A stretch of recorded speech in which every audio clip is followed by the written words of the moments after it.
So in this video, we actually will numerically solve the government's question in terms of how much fiscal stimuli they have to apply so that they can close the recessionary GDP gap. So from the previous example, we understand what is the AD short form. So the AD short form actually the real long-term goal for the government's fiscal policy so that they can close the recessionary GDP gap. So in this chart, we see that the AD shortfall, the value for AD shortfall is distance between point A and E, so which is $800 per year, $800 per year. So now the question is, what's the size for the physical stimulus so that we can literally achieve to move in the 81 to 83, 81 to 83. And so first we will talk about how much government spending. So if government use government spending as a stimulus, so by how much they need to give the economy to spend so that they can shift from 81 to 83. And then we're going to look at the tax cuts. So by how much, what's the percentage of tax cuts so that we can achieve from 81 to 83. The last one is the income transfer. So by how much income transfer the government has to implement so that they can shift from 81 to 83. So first, let's look at our government spending. So as we discussed, increase the government spending is a form of the fiscal stimulus. So the all new government spending will have a multiplied impact on aggregate demand curve. So again, this is actually reflecting what we learned from chapter 10, 9, and 10 about multiplier effect. So when the government implemented the fiscal stimulus, they have to understand the amount of the fiscal stimulus is not equal to the amount of the impact on the economy. So we usually need to consider the multiplier effect. So first, refresh your memory. So what is multiplier? So the multiplier by which an initial change in aggregate spending will alter total expenditure after an infinite number of the spending cycles.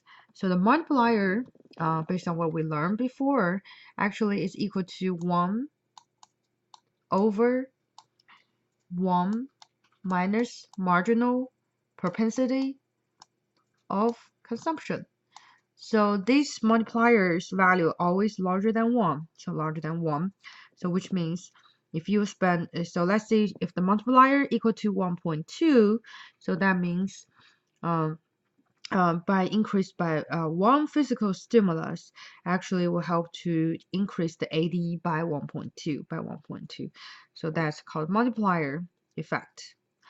And so the marginal propensity for consume is the fraction of each additional dollar of the disposable income spent on consumption, the change in consumption divided by the change in disposable income.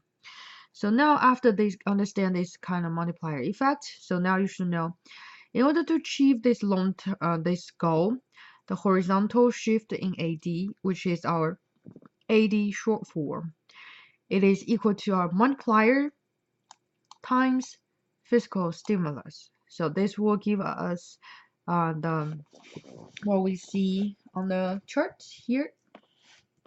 So from A to E, in order to shift the 81 to 83 to achieve A to E, so what we need to understand is our fiscal stimulus times the multiplier should equal to the distance from A to E, So now after we understand the relationship between the real shifting and the physical stimulus, and now the question is, if government increasing the spending, so then what is the desired physical stimulus? So what is desired physical stimulus? So pretty straightforward. And if we have too little physical stimulus, the economy may stay in the recession. Too much physical stimulus, this may rapidly lead to excessive spending and inflation. So the right amount actually is equal to our AD short form divided by the multiplier. So this is a very important formula you have to keep in mind. So this basically what the government will follow to design the policy so that they can literally to help the economy to recovering from the recession to meet our long-term unemployment GDP goals. So actually, this formula is closely connected to what we just seen. This formula. So did you see? So horizontal shift in AD, we change this term to desired. Change it to our AD short form because that's what we want, and we're changing the physical stimulus to desired the physical stimulus. So we divide both sides by multiplier.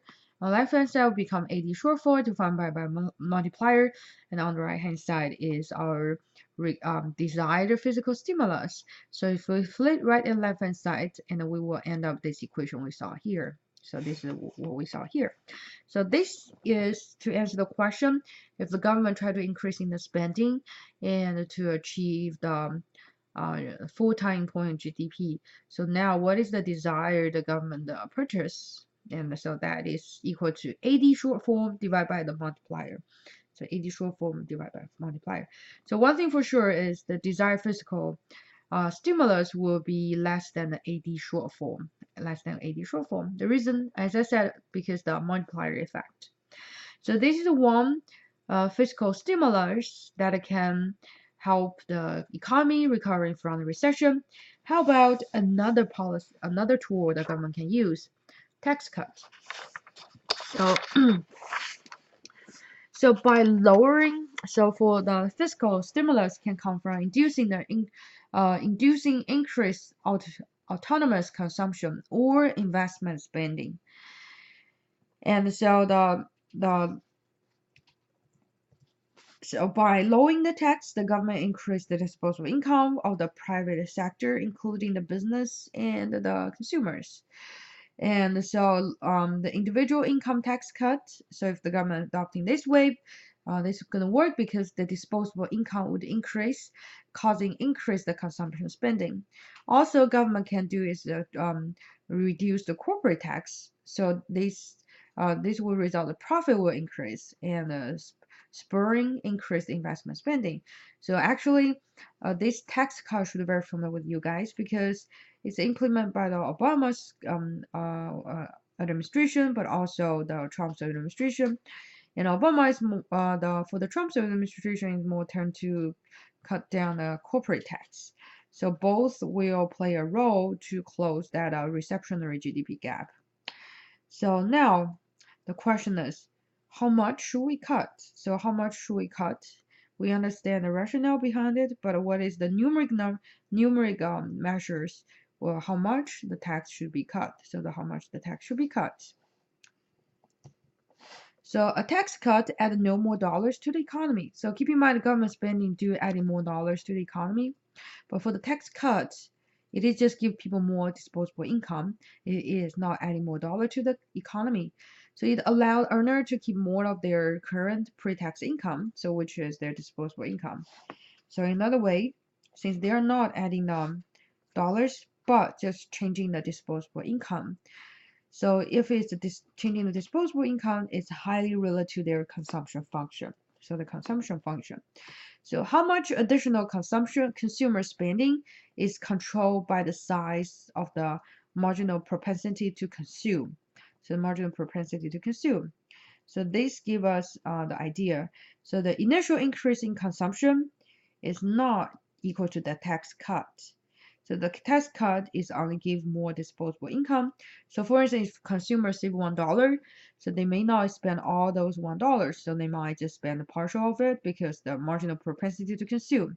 So that's why the initial increase in consumption actually equal to the marginal propensity to consume, MPC, times the tax cut.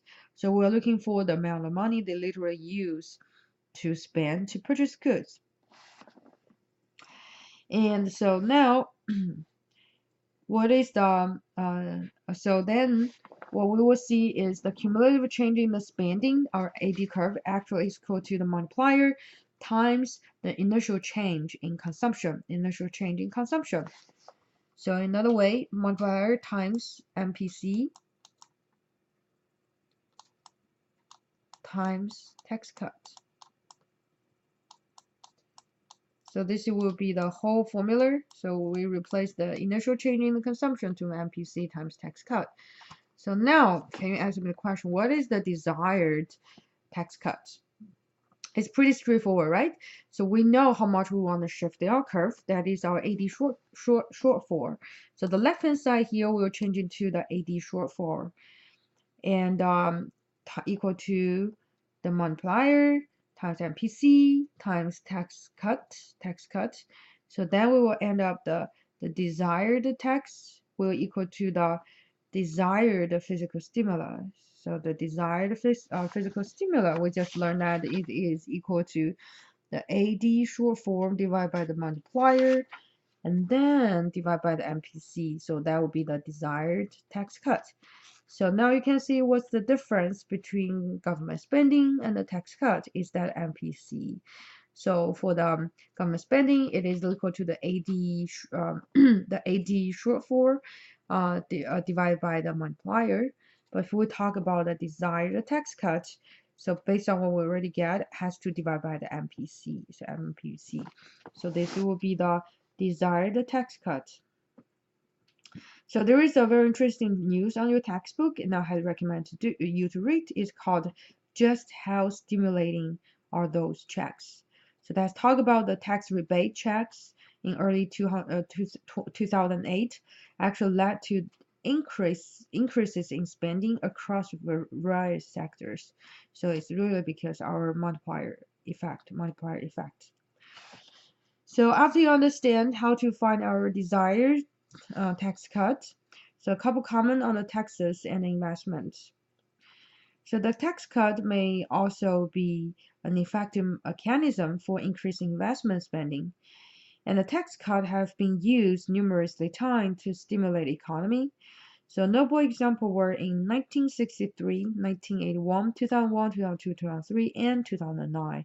So we all implement. Now we can add current 2017 and 18. So we implement in the tax cut, try to stimulate the economy, And so this is about the second fiscal policy that is called the tax cut. And so our third method government can do is to increase transfers. So increase transfers. So a third fiscal policy option to stimulate the economy is to increase transfer payments such as Social Security, welfare, unemployment benefits, and veterans benefit. And so the increasing those transfers, it doesn't mean they will spend all those increased amount to consumption. So it depends on the MPC. So you can see the increased transfer and tax cut play very similar role because they are not adding more dollars to the economy. Instead, they just give people more disposable income. So disposable income. So in order to understand how the multiplier effect play a role, you have to understand literally how much money they spend. So that's affected by the MPC, marginal propensity to consume. So now, and it's very easy to understand. So how this, what is the desired income transfer? So income transfer. So that actually equal to the desired physical stimulus divided by MPC. So which look very similar as our desired tax cut. So this is the third tool government can use to consider as a fiscal stimulus to recovering from the recessionary GDP gap. So in next video, we will look at how about if we have a high inflation, how can we cool down the economy? So that is what we call fiscal restraint.